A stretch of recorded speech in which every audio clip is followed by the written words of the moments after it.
Every few years, this ocean changes color and the entire planet's weather goes sideways. Let's find out why. I'm back! Did you miss me?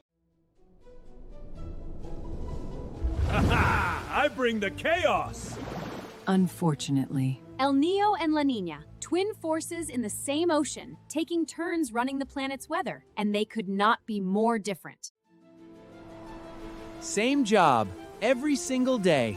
I like consistency.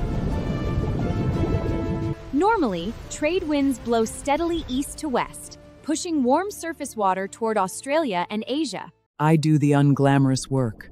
Somebody has to. This rising cold water is called upwelling. It carries nutrients from the deep ocean, feeding enormous populations of fish.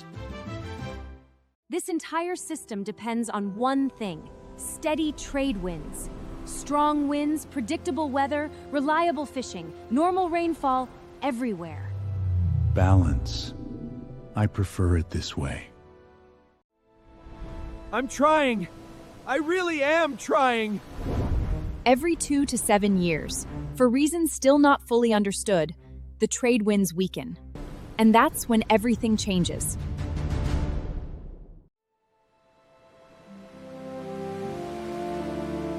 Without strong trade winds holding it back, warm water that normally stays in the west slips east, all the way to South America.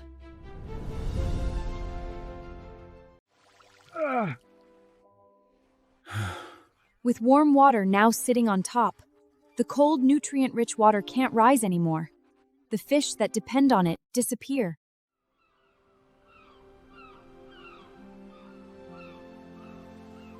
Without fish to eat, seabirds and sea lions along the Peru coast can starve or fail to breed during strong El Niño years.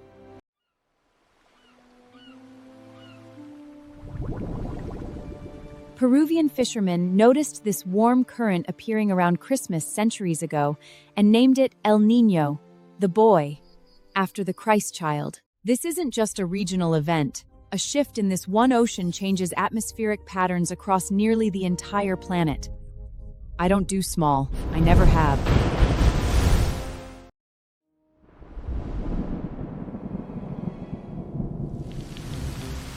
Warm water means more evaporation, more rain. Peru's normally dry coast can suddenly flood. I don't usually come here.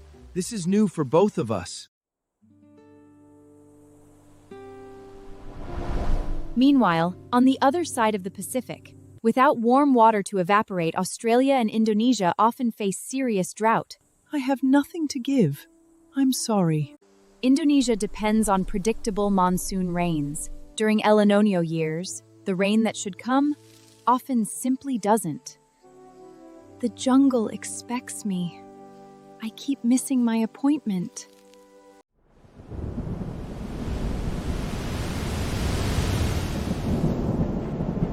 The shifted water also redirects the jet stream, often steering powerful storms straight into California during strong El Niño years. One warm pool of water. Floods in Peru, drought in Australia, missing monsoons in Indonesia, storms in California, all at the same time.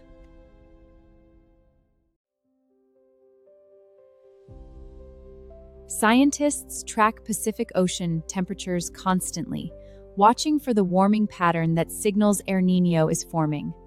Small numbers, enormous outcomes.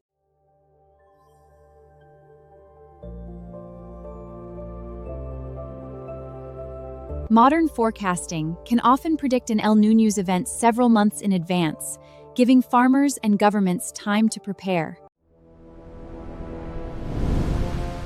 El Niño events typically last 9 months to 2 years, and then the ocean often swings the other way entirely.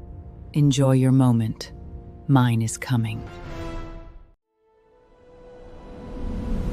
Someone has to restore order. La Niña is essentially the opposite swing. Trade winds strengthen beyond normal, pushing even more warm water west than usual. Now we're talking. Back to proper business. With La Niña, that nutrient-rich upflowing intensifies. Some of the best fishing years on record happen during these periods. La Niña years also tend to reduce wind shear over the Atlantic, which often means more and stronger hurricanes. Less interference, more room for me to grow.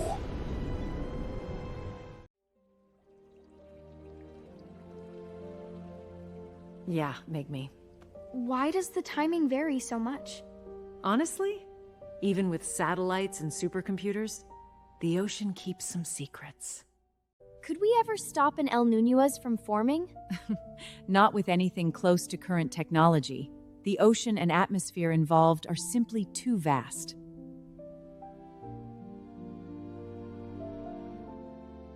Strong El Niño events have been estimated to cost the global economy hundreds of billions of dollars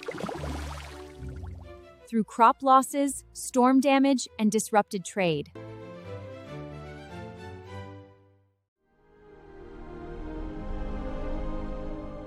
This single ocean covers nearly a third of our planet.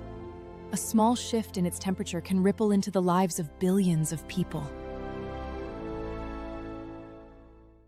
Early warnings let farmers, governments, and aid organizations can prepare months in advance, adjusting crops' water storage and emergency planning. Since 1950, there have been over 20 recorded El Niño events. Replise manda La Niña, fishin chamich tregistal this La Niña. Roughly one strong event every decade or so, on average. The 1997 to 1998 event is among the strongest ever recorded, linked to extreme weather and economic disruptions across dozens of countries. I have hosted this cycle for longer than anyone can count. And I will host it again.